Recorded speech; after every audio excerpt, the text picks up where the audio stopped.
Hello, Tim. We'll wait a minute or two for our audience to join us.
Welcome to the Persecution Report. Bangladesh is preparing for a national election in February 2026. Official reports describe this as a return to democratic governance. However, Bangladesh Awami League, the most significant political party in Bangladesh's history and historically representing the largest share of the electorate, has been barred from participating. An election that excludes a major segment of voters is not fully democratic. Participation, competition, and voter choice are the founding elements of any credible elections. When these elements are removed, the legitimacy of the process is undermined. Bangladesh Awami League has called the nation for an election boycott. Today, we scrutinize, can election that exclude the majority over the considered can be considered democratic? Joining me today, co-host Anwar Sadat Jihan, an aeronautical engineer and political commentator, Dr. Bidit, professor of marketing, barrister Tapas Kanti Baul, a lawyer. First question to Professor Bidit. Is an election without the country's largest political party still a democratic exercise? Thanks, Mr. Alam. And the straight answer to your question is no. But also, we have to look at the historical background. We have to see that why and how Awami League has been barred from doing active politics, and also leading to their leading to an order to prevent them from taking part in the election. So if we go back 1.5 years, or actually even 10, 12 years ago, I'm sure many people would remember the Shahbag movement, Shahbag uprising back in 2013. And since then, this particular narrative was gradually taken over by the anti-liberation force in Bangladesh. What we mean by anti-liberation force is basically the right-wing political activists and commentators. So they created a narrative called fascist, and they continued to attribute Awami League leadership and the party as fascist.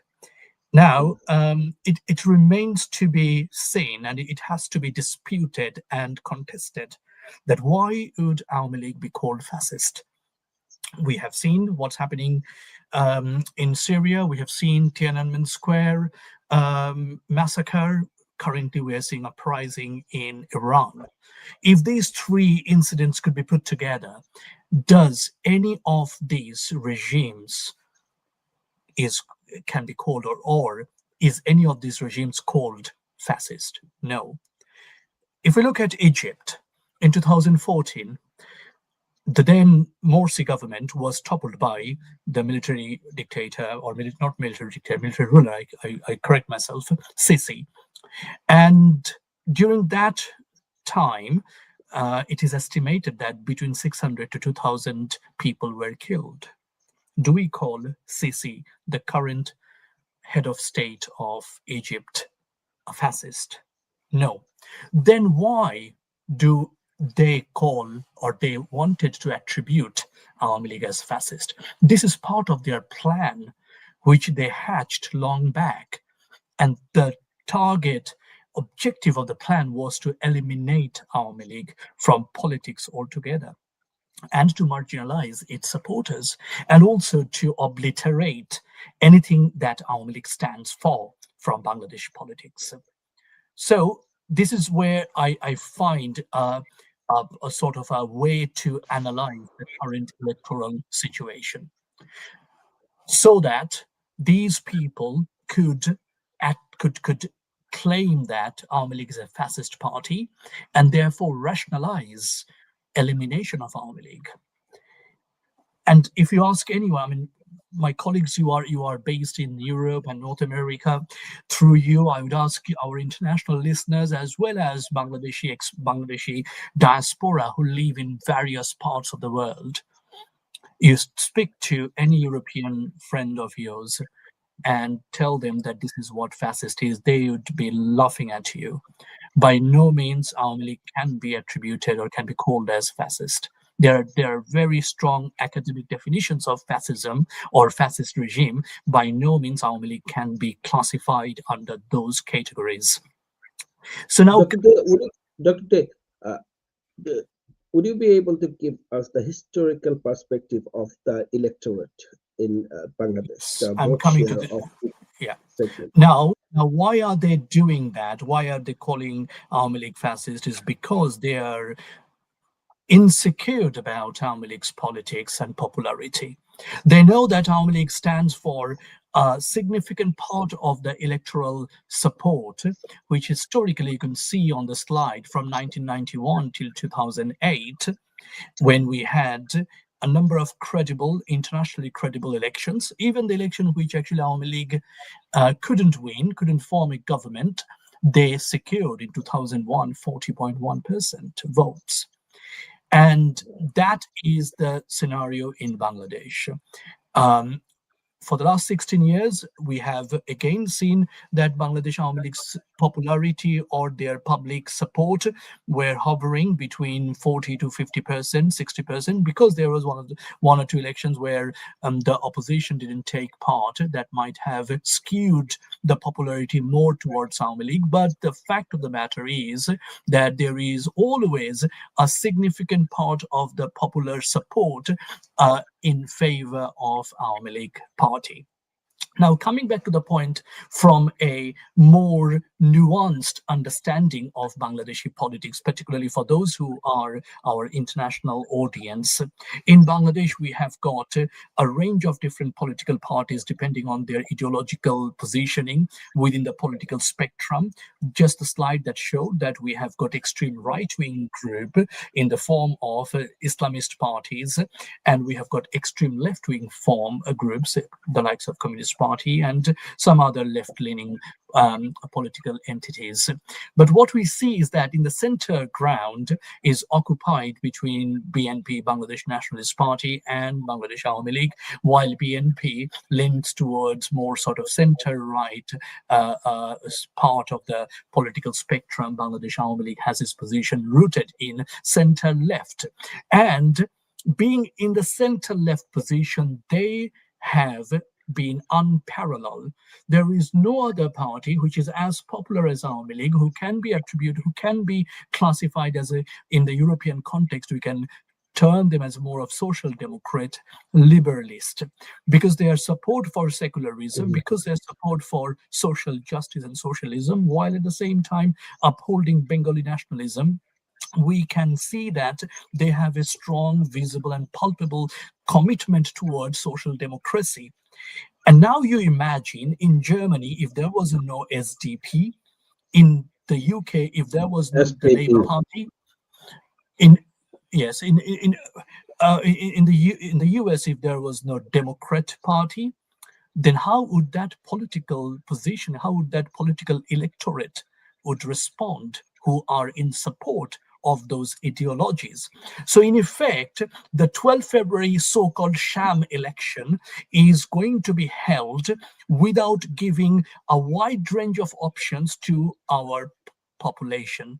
So the So electorate will it is an election between Dr. Day. This is an election. The February 26th election is between center right and hard right. BNP, the absolutely center right, and Jamaat Islam and the Islamic Party, the hard right hard right. parties. Where, as far we know, in Bangladesh's electorate, if we analyze that Jamaat Islam has something between 4 to 5% of total vote share, and BNP has 30 to 35% of vote share, and altogether they're 39-40% of votes share. So 40% of people, electorate, are doing the election, and rest they have no part in this election. Is that right? On Absolutely. And to add to that discussion, Mr. Alam, we also have to recognize that electoral practice is not just about share of the vote. Electoral practice is about finding out ways to govern a country, about debates about national issues, discussion about who can have a clear plan for the future. So now what we see is that because there is no as such party who can talk about public support, public spending, who can talk about secularization of the society, who would talk about Bengali nationalism, which again reflects our secular identity. So we are going to have an incomplete debate in the run up to this election. And we are going to have a completely bemused and baffled electorate who wouldn't know what the other options could be. Because Jamaat-e-Islami being hard right and BNP being center right, they wouldn't be throwing their support for some of the critical government decisions which may characterize what Bangladesh should be. And that particular debate will be incomplete without Awami League's participation in the election. So we are seeing that there is a way of monopolizing not only the results, but also monopolizing the idea upon which the country will be built and run in the coming years. And that is so unfortunate, and that is so much unfair, and that cannot be called democracy. What we learn from Dr. Day is that in any democracy, in any country, whether it be Bangladesh or a country in North America or in Europe or in Asia, there are two segments of voters, the electorate. One is center left and one is center right. And then you will have a few people, a few percentage of people are supporting the hard right fractions, such as hard left, uh, extreme left or extreme right. In Bangladesh's case, the extreme left is not there. As far as I could remember, their share of electorate is 0.6%, less than 1%. And then Jamaat Islam and Islamic parties also in Bangladesh's context, their vote share is very minimal, which is 4 to 5% between that. So any country, if we look at, let's say we go to UK, in the UK we have Tories, the right-wing centre, then you have the Labour Party, left-wing centre. In Australia, you have Labour Party, Australian Labour Party, left-wing, centre-left, and we have Australian Liberal Party, which is centre-right. Same in the United States. We have the Republican center-right and the Democrat center-left. In this, and Bangladesh is no difference. In Bangladesh, Awami League represent the center-left, and the biggest portion of the electoral share, which is 48.6%, 49%, we could say. It is based, our analysis is based on 2008 election, which is recognized as free and fair by international community and the entire world. And this 49% voters have no say, no choice in this election. This is an election between center right and extreme right, where center right has the bigger chance.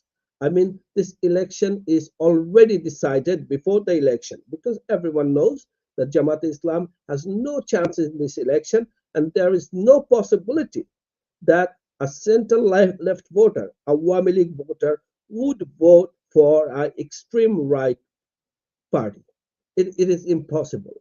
And also, we must recognize that in Bangladesh's political landscape, center right BNP and center left Awami League is embedded. So, in this election, this election does, it's a sham election, an election where minority of the voters decides that majority of the voters cannot vote, cannot have a choice. Barrister Tapas Kanti Baul, how does collective political exclusion differ from accountability through law? You're muted, Barrister Thank Baul. you for the question. Uh, but I differ with the word collective. Rather, I would say that it is targeted and subjective. Why I'm saying that it is targeted and subjective? Because there is no way we can consider this election, the upcoming election, as free, fair, and inclusive. Let us talk about the international standards that has been proposed by Inter-Parliamentary Union, International IDEA, and OSCE and UNDP. There are few standards that it must be followed: universal, equal, and sacred suffrage. It has to be like all eligible citizens can vote without discrimination and vote privately. So, are we seeing that?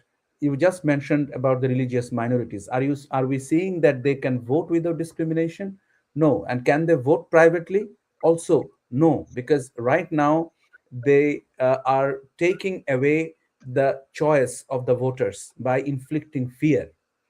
There is no equality of opportunity. For example, Awami League is contesting in this election. So is Workers' Party. So is Jashod. So all parties and candidates cannot register, campaign, and reach voters on a level playing field. And also, within the political parties that are contesting the election, for example, Jatiyo Party, they don't have a level playing field because they cannot reach their voters. We know that Jatiyo Party has a strong base in the northern region of Bangladesh. And in the present situation, I have been informed that they cannot reach their voters, they cannot campaign freely and fairly. Whether the administration is transparent, if we see that already BNP is saying that Jamaat owns the administration, whereas Jamaat is saying that the BNP is owning the administration. And that doesn't mean that administration is neutral, because administration is tightly owned by Jamaat Islami and those who are anti-liberation, anti-secularism, anti-secular forces. They are controlling the administration. That's why you will see that wherever there is kind of secular forces trying to deny that this election is free and fair, there those voices are getting suppressed. Now, look into the next question about freedom of expression and assembly. Is there any freedom of expression in Bangladesh right now? There is no freedom of expression. Can you say that I will put no in the referendum? You cannot say that. Is there freedom of assembly in Bangladesh? No, there is no freedom of assembly in Bangladesh. The moment you say Joy Bangla, Joy Bangabandhu, you are getting arrested. Even you don't say it publicly, you say it online, you will get arrested. So there is no freedom of expression and freedom of assembly. This is not only true for the Awami League supporters, this is also true for religious minority activists, secular activists. Shahriar Kabir is in the prison. Chinmoy Prabhu is in the prison. Dipu Dash is killed. So there is, and every, like last 9 days, there are minimum 7 Hindu young person was killed, and we don't know what is the situation in the hill tracts of Bangladesh because it is highly suppressed over there. So when I say that there is no Also, not to mention that, Pastor Paul, that right, even Awami League is barred from the election. It's not just that. Awami League supporters have been arrested. right. Just supporters. It doesn't have to be Awami League leaders or party activists. Those who were supporting Awami League with their votes, none, they are even arrested these days. Absolutely. And there is you are killing people in the prison, right? All we know that through negligence treatment, through torture and everything, you are killing Awami League leaders and activists in the prison. And one of the main reason why I'm saying that this is a botched up election, because it lacks inclusivity. Participation encompasses all demographic groups, right? There should have been women. How many women are participating in this election? Do you know? We don't. How many members of minority community are participating? How are Barrister rural and Paul, urban? just Yes. just to add to that, BNP being the largest party in Bangladesh, to my understanding, knowledge, they have got only 12, and that included former Prime Minister Khaleda Zia, and with her passing away, that number has gone down further. And they have got only 5 members from religious and ethnic minority communities. So that's what they are calling inclusivity. Out of 300 seats, only 12 women and 5 religious and ethnic minority. So, and we're not even talking about Jamaat-e-Islami, who has got only one Hindu candidate and no women candidate, because Jamaat-e-Islami does not believe in women leadership. And also, I have to say that how many of these candidates are farmers? How many candidates are coming from, labor trade unions? So this is a huge, this is a huge election where inclusiveness is absent, because voting logistics and civic education is lacking. Government is spending money for yes vote. They have no other target. They have just one sole target. So definitely this is not a democratic election when the government itself is promoting yes vote, government itself paying people to vote yes. Then definitely this is not a free and fair election. We can say that the election in Bangladesh will be free and fair when it meets these conditions that I have mentioned, when all major parties, including Awami League, participates. Then the voters can freely participate without fear. Voters can engage in the process without restriction, and independent oversight ensures transparency and inclusivity, and there is freedom of expression and assembly. Only then we can say that it is free and fair. Now, why we are saying that if Awami League is not allowed to participate, the election cannot be free and fair and participatory, right? The first thing is that there is deprivation of voters' choice. Excluding a major party like the Awami League removes thousands, even millions of voters' ability to choose based on their preferred political vision, undermining electoral inclusiveness. Distorted mandate is also there. Without participation from a major stakeholders, results can't claim representativeness or legitimacy. The electoral mandate lacks robustness. Then, major party absence eliminates critical scrutiny and competition, leading to a skewed, non-competitive environment. Bangladesh's party system relies on pluralism, right? Sidelining the Awami League replicates patterns reminiscent of one-party dominance, undermining core democratic values. In essence, excluding an essential political player like the Awami League from the ballot renders the election neither participatory nor legitimate. I would like to take another 2 minutes just to say that why this referendum is illegal in Bangladesh. It is a problematic uh, step towards creating a haphazard Bangladesh. First of all, this referendum or Ganobhot does not have any constitutional basis.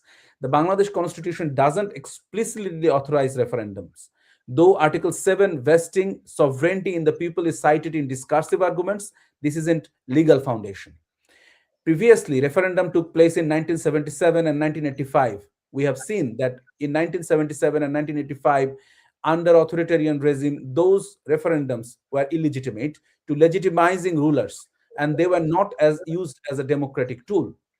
Without clear constitutional procedures, referendum lack legitimacy and are vulnerable to abuse, especially when combined with elections. Such an approach threatens checks and balances, accountability, and could erode democratic norms. Using referendum to impose constitutional changes circumvents parliamentary supremacy, supermajority or supremacy, which is the iconic article of Bangladesh Constitution, Article 142, and undermines representative mechanisms. Thus, I can say that referendum in this context are constitutionally unauthorized and pose a danger to Bangladesh's democratic and legal framework. Barrister Paul, would you spoke about Bangladesh's constitutional provisions. Do you or Dr. Day has any example from outside Bangladesh? I will just give you a ready-made example. Look at Nepal, right? Nepal also had a similar kind of uprising. But what happened in Nepal? That in Nepal, there was like in 2006, I will give you 2006 as example and the recent example. In 2006, there was this peace agreement, introduction to mainstream politics, and then a constitution assembly was there. And presently, what happened in the present situation, after this September color revolution in Nepal, they just what did the president did? President appointed their Justice Kharki, who was the Chief Justice. I think the only female Chief Justice so far in South Asia. So when she was appointed as appointed as the interim prime minister, look at the term. The term is prime minister, not interim chief advisor or something. And she has been given one single mandate to hold an election in March. And after coming into taking up her responsibilities, she she organized this inquiry commission where all the political parties, including the prime minister, the former prime minister Oli and his home minister, they testified. And the functioning of the inquiry committee is to see that whether the police at that time used excessive force or not, whether the decisions of the executive was excessive or not. This is the duty, and they do not have any authority to impose any punishment on the political leaders.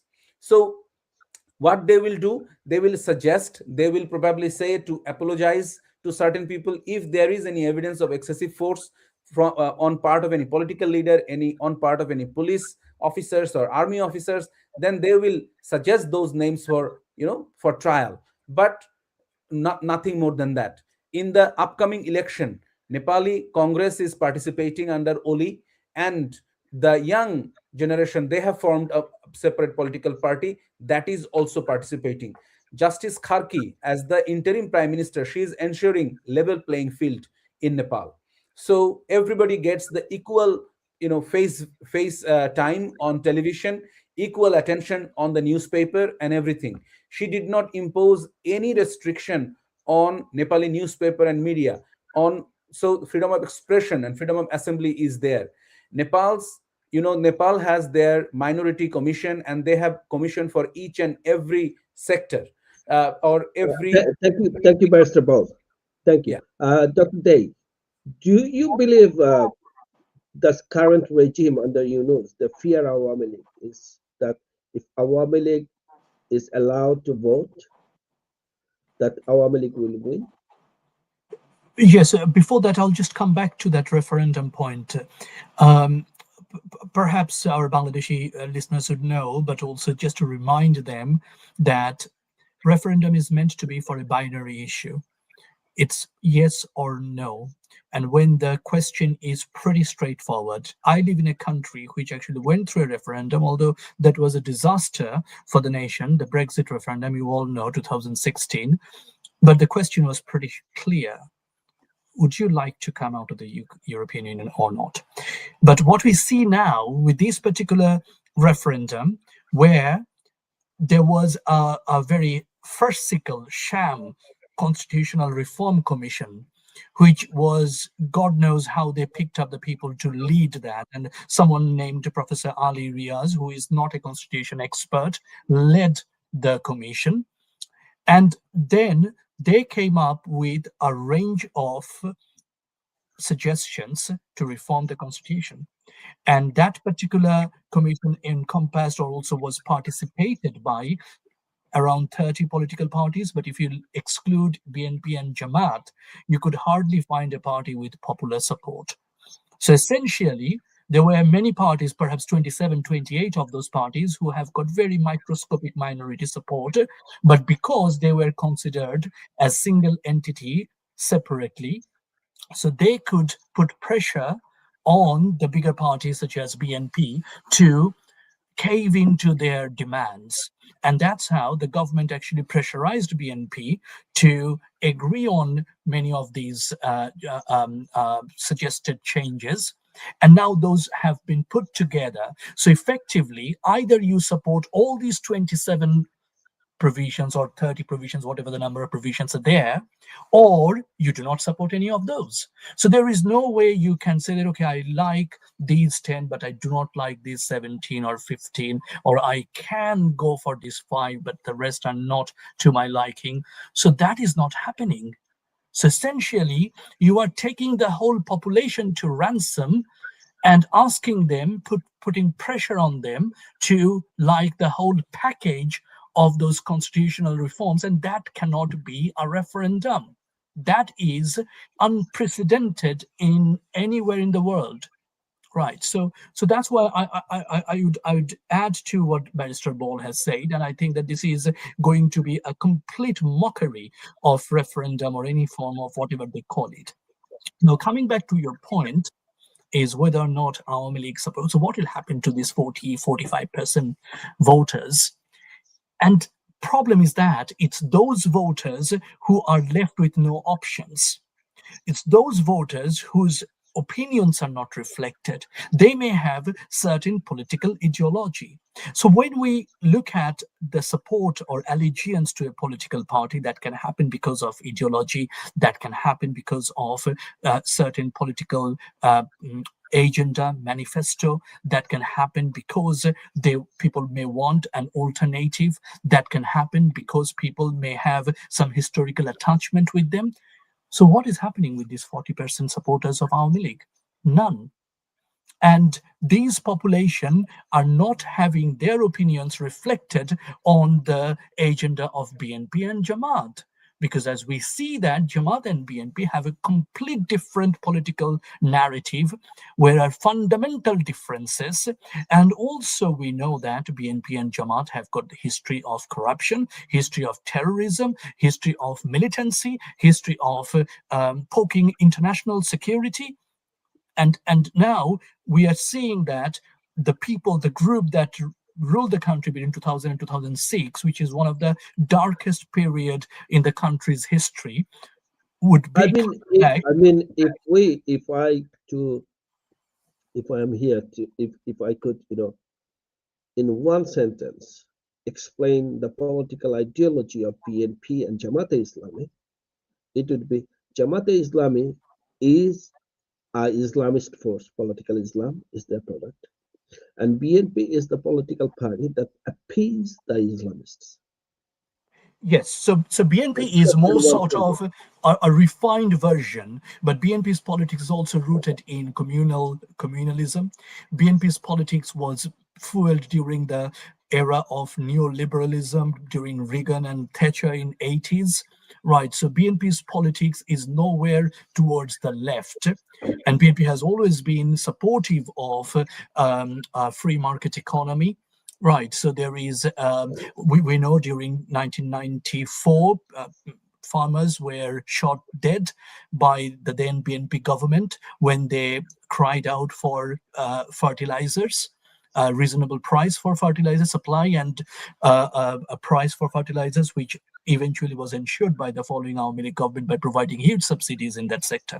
So that one instance can classify the economic orientation of two parties. One party is all about exploiting poor, where the other party is more towards subsidizing agricultural sectors and providing government support for agricultural and subsistence activities. So therefore, I would say that social safety network.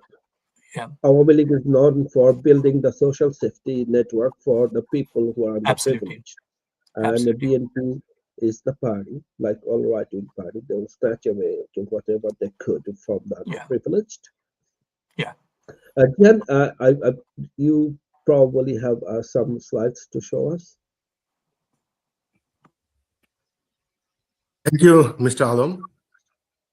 Bangladesh Awami League is calling for a nationwide election boycott.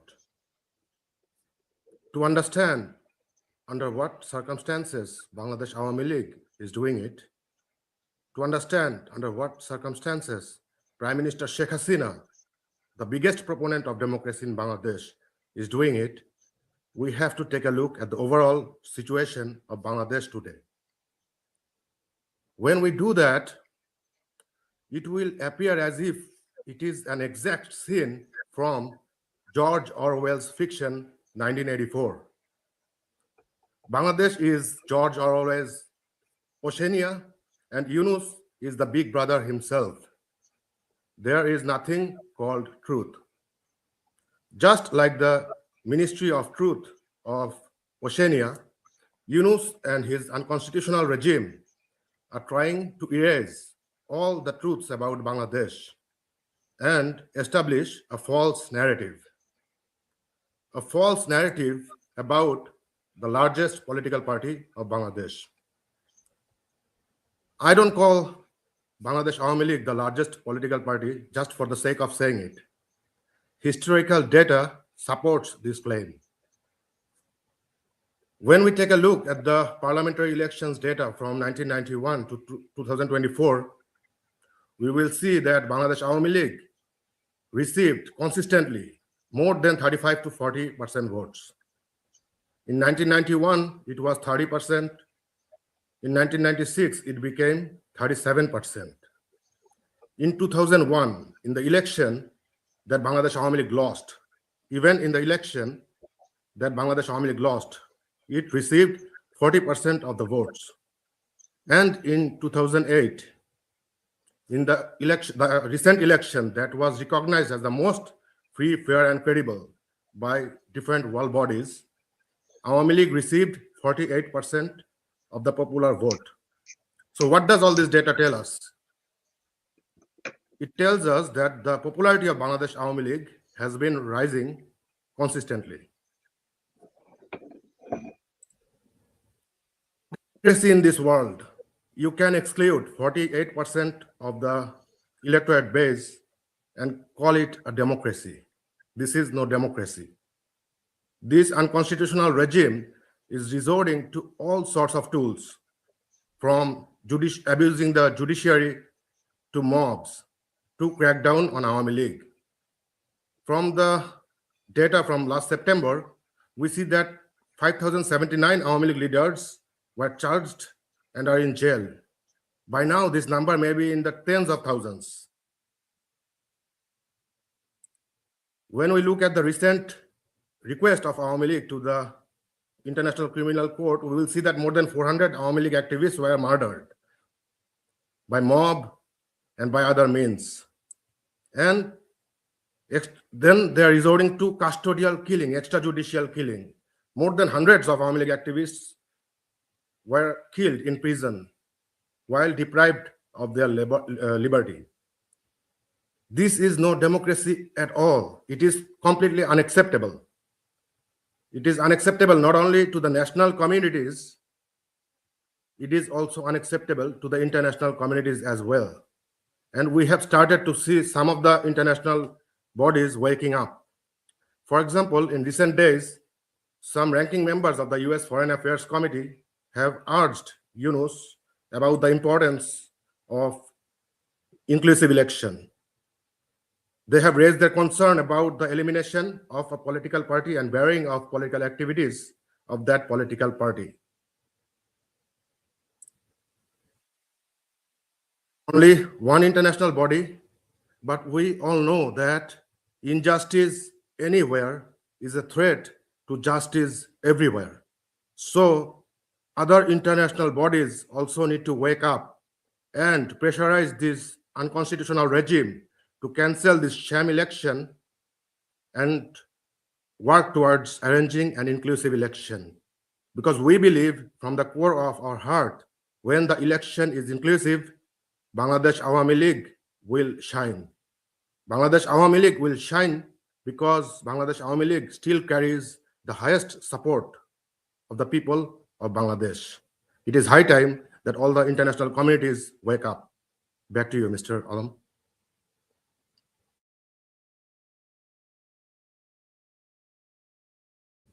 You're muted. mute. although we are taking 2008 election as our benchmark. However, in 2018 election, Bangladesh Awami League received 77% of the votes. Many may disagree with the electoral process of 2018. However, let's not forget what Awami League has done for this country. In 2008, when Awami League took over the country, Bangladesh had 27% poverty rate. Today it is 18%. When Bangladesh Awami League left the power in 2024, we had 18-19% extreme poverty, which was reduced to 5%, which is international standard. In any country, even in a very developed country, you will see 5% people living under the poverty line. Bangladesh Awami League developed the infrastructure of Bangladesh, like to first world standard. And Bangladesh emerged under its leadership as rising tiger of Asia. So it is not imaginary or political propaganda that Bangladesh Awami League's vote share or popularity increased. It is very normal because, as we know, in politics, and especially electoral politics, the political party who does better for the country, who does better for the people, gets a bigger vote share. This is fundamental of politics. And this is what they fear. That if Bangladesh Awami League is given a chance, with not even a free or fair election, any type of election, if Bangladesh Awami League is there, Bangladesh Awami League is going to win that election. Without any doubt. And this is what's exactly happening here. And Barrister Baul, the legitimacy, legal legitimacy of this election. I mean, does barring a party before education affect the rule of law?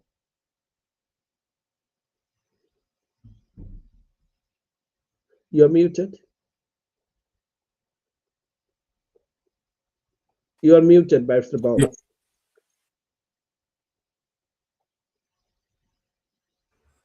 Sorry. What I wanted to say is that the most disturbing thing that has happened in Bangladesh is that you know that a European election observer team is visiting Bangladesh, right? And they have said that they have changed the definition of inclusiveness. With respect to the European Union election observation mission, I must strongly disagree with the way inclusive and participatory has been framed in Dhaka, defining inclusivity primarily as the presence of social groups, women, ethnic and religious minorities, and measuring participation largely through voter turnout ignores the cornerstone of democratic elections, genuine multi-party competition. That narrow lens is inconsistent with international standards. First, the OSCE and ODIHR Election Observation Handbook and the Copenhagen Commitments make it plain. Democratic election must be universal, equal, free, fair, secret, transparent, and accountable. And they require genuine competition among political parties and candidates. Inclusivity is not just about who shows up at the polls.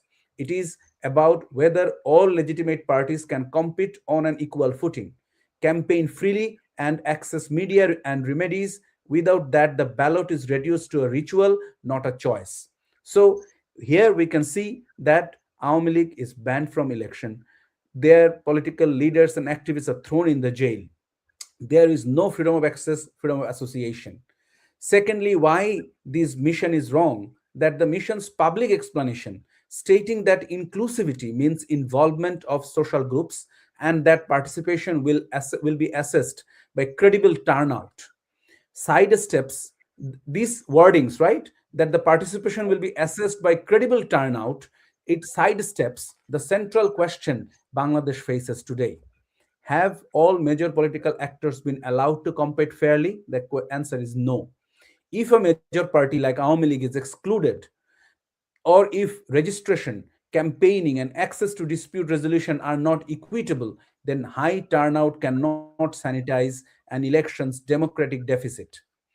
Thirdly, respected global benchmarks, including the Inter-Parliamentary Union's Declaration on Criteria for Free and Fair Elections and International IDEA's guidelines, explicitly emphasizes equal opportunity to become a candidate, to campaign, and to present political views, and the presence of an impartial administration to guarantee those rights. In other words, party participation and competition are non-negotiable for an election to be free, fair, and inclusive. However, he totally overlooked it. In Bangladesh's context, reducing inclusivity to demographics and turnout depoliticizes a fundamentally political standard and risks legitimizing an uncompetitive process. Elections are about choices among competing visions. If those choices are constrained by exclusion, formal or informal, the process violates the various standards the European Union and OSCE claim to uphold. Bottom line, this statement of the European mission is, I cannot agree with it, and I strongly disagree. Do you think the European Union has a double standard here? Definitely, they are using a double standard. They are maintaining one standard, as I said, the Copenhagen commitment, the OSCE commitment and handbooks, they are the European standard. And while going to Bangladesh, they have all of a sudden forgotten about all these standards. What is this? What could be the reason? I strongly believe that there could be some meticulous mechanism of Dr. Yunus that has made him change his position after landing in Bangladesh. You know that already UN has denied to send the election monitoring mission in Bangladesh. Then why all on a sudden European Union mission is there in Bangladesh? And also a person who is actually representing a very you believe that the European Union also has a deep state? Definitely they have, and they are right now, they are following the footsteps of you know whom. Whatever, I mean, Trump says or USA says, they are just blindly following those footsteps. But Donald Trump is not saying anything here. Not about this, but the way. I'm not going to open this Pandora's box of discussion. But just I would like to add one point here, that since I don't want to point my finger to anybody, but maybe the listeners can find a correlation between the change of European Union and the US position since the Russia-Ukraine war, and what happened in Bangladesh and what is happening now, that may have some connection with that there has been a realignment of the global political and geopolitical strategies and geopolitical positions since the Russia-Ukraine war. Right. So, but what I'm going to say is another thing, that these election monitoring mission of European Union, they have even ignored the call from Pope himself. Just yesterday, Pope issued this statement that minorities in Bangladesh are not living a secured life. They are in fear. How come this person from European Union, he can deny this fact? And he just ignored that statement from Pope or every single body from international organizations who are saying that minorities in Bangladesh are not safe, that freedom of expression is zero in Bangladesh, and there is no freedom of association in Bangladesh. Without addressing this situation, how come he can make this change in the definition?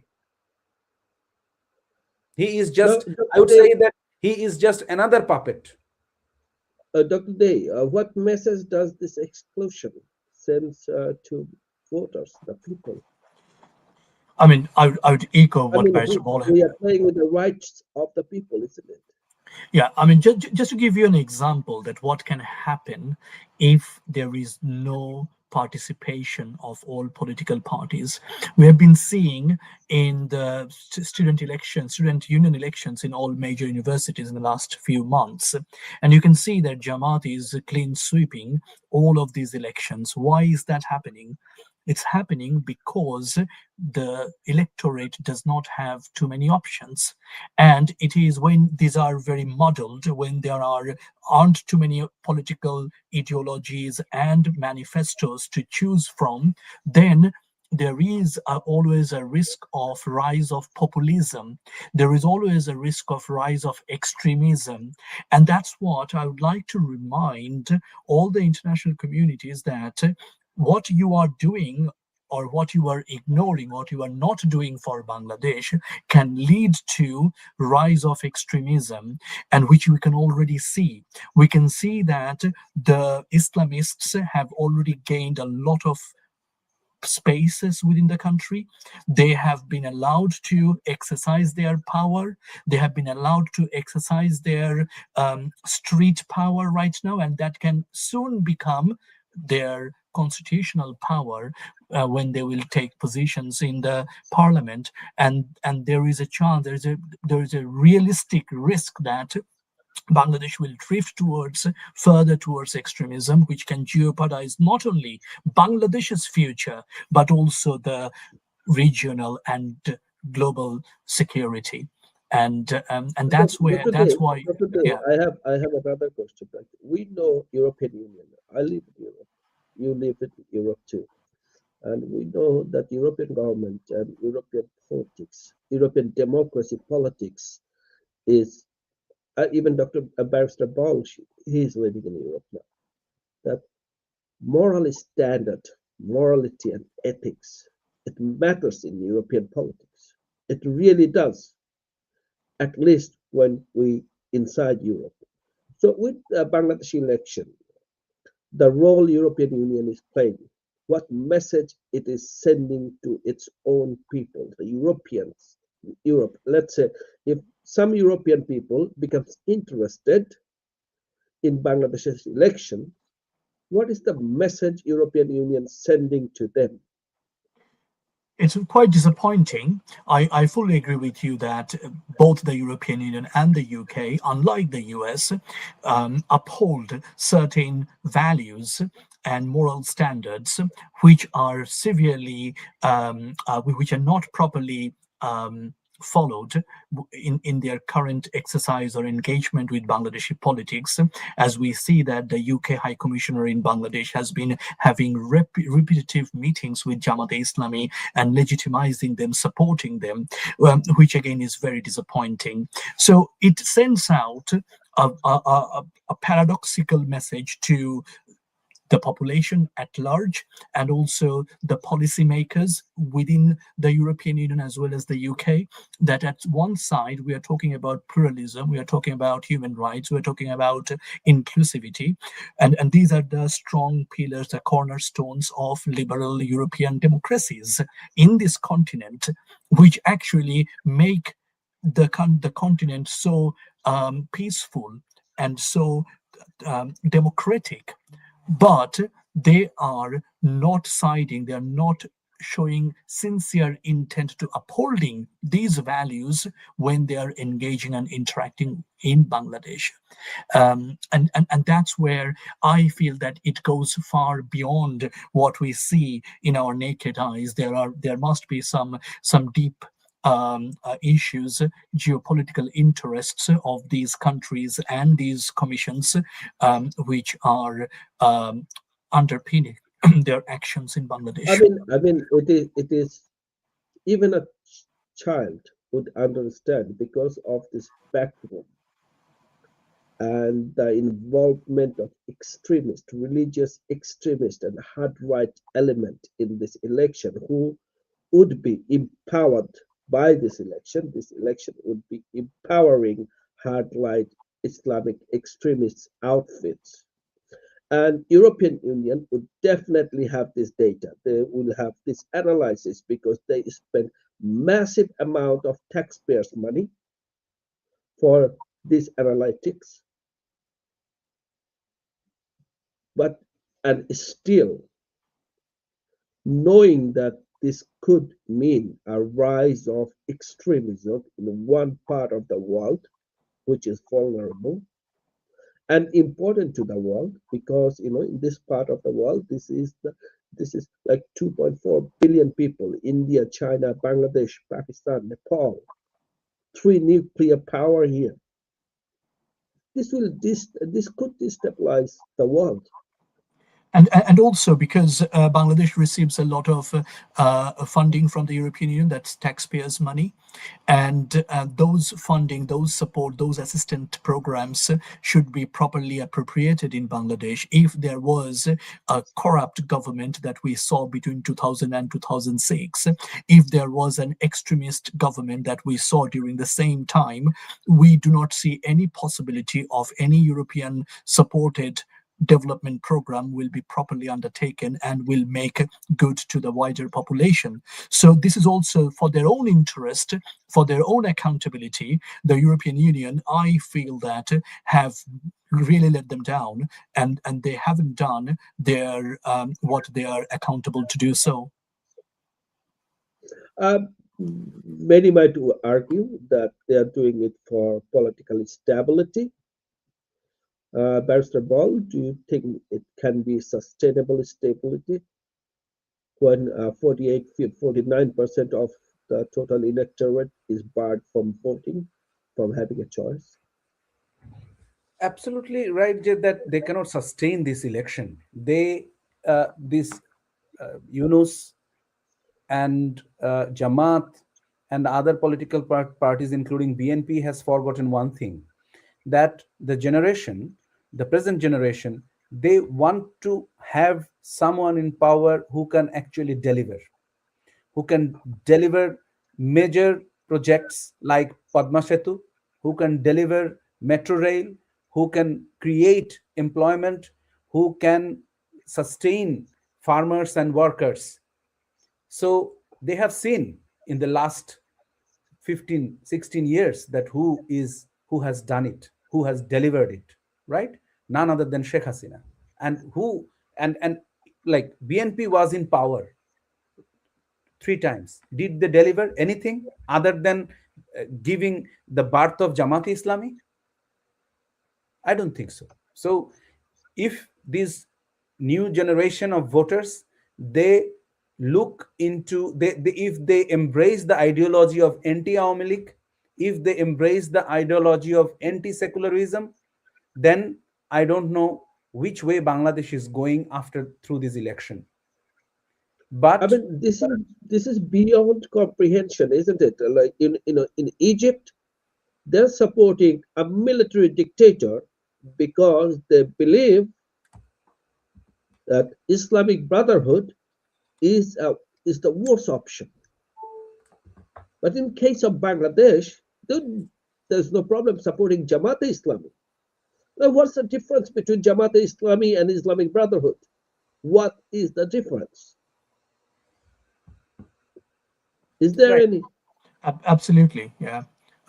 Barrister, do you want to take this question or? No, please go ahead. I don't. I No, think absolutely. And these bystanders, these double standards, not even double, the multiple standards, right, which are perplexing and baffling to us. And they don't recognize the fact that Bangladesh is in a hotbed. We are in a close geographic proximity with the likes of China. Myanmar is already in a complete chaos. We are neighboring India. And also this region has got a history of nuclear warfare, and not nuclear warfare, but two nuclear powered nations in loggerhead with each other. So at this point, if there was meant to be any stability, there has to be a functional democracy in Bangladesh, which can only be ensured by inclusive participatory election where all parties will be taking part. There will not be any disenfranchisement of any part of the population. There will be upholding of the rights of minority population, women, and also the extremist forces will be kept at bay. And that is what the priority should be. I will Best add. of all, I have a very different question for you. Let's not go there. That is, you come from the minority religious sect, and how would the minority feel when Jamaat Islami is empowered in Bangladesh, empowered by the government, empowered by the foreign elements? how would the minority feel? Since 5th of August, the minority people have seen the true face of Jamaati Islami. The I young mean, this generation of organization, just 1 minute, this organization has a proven record of carrying out the genocide against people, especially against the minority people. They carried out the genocide, legitimizing it, saying these are the Indians, these are Hindus. That's how this they is did it. this is the reason why Jamaat Islami never got any potential amount of vote in any of the elections, right? So apart from that, as I said, that religious minorities and ethnic minorities are living in fear in Bangladesh. Just 2 days ago, right? The Jamaat Islami, they were declaring in Puran Dhaka, in the old Dhaka, that there will be no Shakrine culture. There will be no cultural program to using microphone, using big, where young people will enjoy the Bangladeshi culture. They cannot do it. So they have seen the face of Jamaat Islami. I have to, through this program, I have to tell the young generation that what kind of challenges they are facing. USA has already provided an embargo on visas. They did not provide it on a student visa, but they have provided it on business and tourist visa. But the student visa is also shrinking because the Trump authority, whenever they are getting a whim of any right wing students, they are sending them home, right? So if a Bangladeshi student goes to study in the USA or in the UK, the moment their Facebook will reveal that they are a right wing political activist, they are doing Jamaati Islami, they are doing Hizbut Tahrir. So their visa will either be cancelled at the initial stage or they will be sent back home. Look, So, not Barrister Paul, here is another double standard. In Bangladesh, they have no problem to support and to sit down with Jamaat Islami, but when it comes to visas to their own hemisphere, that's an issue. We also have What received is news, wrong? although it hasn't been formally verified, but in many Bangladeshi news outlets that on multiple 10 to 15 UK universities have actually decided not to recruit students from Bangladesh. So I would like to echo Barrister Baul here that Mhm. Please. Okay, our yeah, time is limited. I know it's a vast discussion, and we will yeah. be discussing this issue in our coming episodes. But for today, we'll have to finish. We already exceeded our time, and democracy erodes gradually through decisions that appear temporary, through justification that seems reasonable, and through silence that treats as neutrality. When citizens are effectively excluded from participation, the consequences extend beyond a single election. It affects societal trust, institutional legitimacy, and regional stability. Elections should resolve political conflict, not suppress it. I repeat, elections should resolve political conflict, not suppress it. When choices is removed, democracy is not defended, it is denied. And this is why Bangladesh Awami League is calling for a nationwide boycott of this illegitimate, undemocratic election, an election that will empower the bad elements of the society and put Bangladesh at risk. This concludes today's episode of the Persecution Report. Thank you for joining us, and we'll see you next week, same time, same day, same channels. Thank you very much.